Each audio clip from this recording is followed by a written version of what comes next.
কেউ বলে কেজিএফ, কেউ বলে এগুলো তো প্রথম থেকে শুনতেছি যে সেন্সারে তো অনেক শট জমাই দেয় নাই, কিন্তু সিনেমা হলে সব শট লাগাই দিচ্ছে। এই জালিয়াতির উপরে দিয়ে আছে, আর কি করবো। কো প্রোডাকশন যদি ব্যানার লেখা থাকে, পরে সেটা দেশি ছবি কিভাবে হয়ে যায়? টিকিট কিনে মানুষকে হলে ঢুকানো আর অভিনয় করানোর জন্য কিছু লোক ফিট করা, এই দুটা জিনিস আমি কখনোই পারি না। বাংলাদেশের নায়িকাই নেই, নায়ক নাই, নায়িকা নাই, আর কি করতে হবে? ওই পার্থে যদি চারজন আইনা যদি এইবার দেশে চলুক না, সমস্যা কি আছে? আমার যে পাশে, সেই পাশের ছবিটা তো চঞ্চল আছে, নাবিলা আছে, মিম আছে, বড় বড় আর্টিস্টরা আছে। সেইখানে 2-3 দিন তো টান বেড়ে স্বাভাবিক, সত্য কথা। 3 দিন পরে ইনশাল্লাহ তার গল্পের যেটা হয়, তা আশাবাদী। আমার ছবি যারা দেখছে এই পদ্ম, তারা একজনও তারা নেগেটিভ কিছু বলে নাই। যেমন কিছু সাংবাদিকরা আজকে ছবি দেখছে, এবং আমি তখন বাসায় আমি দেখছি তারা খুব সুন্দরভাবে ফেসবুকে লেখালেখি করলো যে ছবিটা তাদের খুব ভালো লাগছে। এটা আমার অ্যাকচুয়ালি আমি দেখে আনা, বাকিটা কতটুকু কী যায় ইনশাআল্লাহ। সামনের সপ্তাহে আমার হলও বাড়বে এবং ইনশাআল্লাহ আমার সেলও বাড়বে ইনশাআল্লাহ। এটা যার ভাবে। আমি দুটা জিনিস পারি না।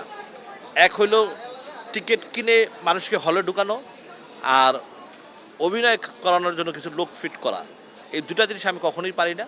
সেই জন্য আমার এগুলো নিয়ে আমি কথা বলতে হচ্ছে। এটা আমার দর্শক যারা আসবে, যারা মন চায় যদি রিভেঞ্জ দেখবে, দেখুক, এটা নিয়ে আমার কথা না। আর ছবি যদি ভালো হয়, আমার প্রোডাক্ট যদি ভালো থাকে, আমি অন্য কিছু টেনশন করি না। আপনি তো বাংলাদেশের সিনেমার নায়িকাদের নিয়ে কাজ করছেন, কিন্তু যেটা হচ্ছে এবার ঈদে কিন্তু 5টা সিনেমার মধ্যেই 2টা সিনেমা হচ্ছে বিদেশি নায়িকার। তো এই জিনিসটা আমাদের বাংলাদেশের নায়িকাদের উপর প্রভাব পড়ছে কিনা, এই বিষয়টা আপনি কিভাবে দেখেন? বাংলাদেশের নায়িকাই তো নায়িকা, প্রভাব কী বলবে? ঠিক আছে, বাংলাদেশের নায়িকাই নেই, নায়ক নাই, নায়িকা নাই, আর কী করতে হবে?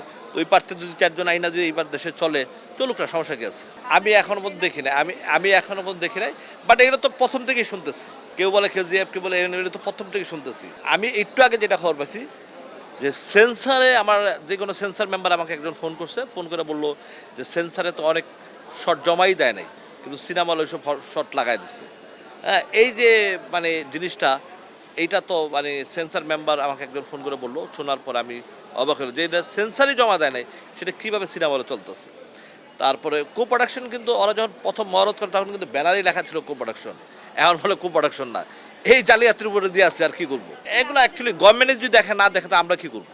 দেখতে তো গভর্নমেন্টের, আমাদের তো না। আমি তো প্রতিবাদ করি বলেই আপনার আরটিভিতে দিচ্ছি। আমার এই ব্যাপারটা আমি যে প্রতিবাদ করি বলে তো আপনার আরটিভির সাথে আমার সাক্ষাৎকার, ঠিক আছে? এখন এটা আমি কেন, এটা সবাই দেখছি, সমস্ত সাংবাদিকরা দেখছে। আপনার ছিলেন না, লেখা ছিল না, এখানে কো প্রোডাকশন লেখা ছিল না। তাহলে কো প্রোডাকশন যদি ব্যানার লেখা থাকে, পরে সেটা দেশি ছবি কীভাবে হয়ে যায়? ব্যানারে যদি কো প্রোডাকশন লেখা থাকে, সেটা দেশি ছবি কীভাবে হয়ে যায়? তারপরে সেন্সার মেম্বারের কাছে আমাকে ফোন দিয়ে বললো যে অনেক শট আমাদের সেন্সারে জমা দেয়নি, বাট সিনেপ্লেক্সের সিনেমা হলে চলতেছে। এই যে মানে কি বলবো, এটা মানে এই যে প্রতারণা, হ্যাঁ, এটা তো আমার দেশের জন্য ক্ষতি আমি মনে করি।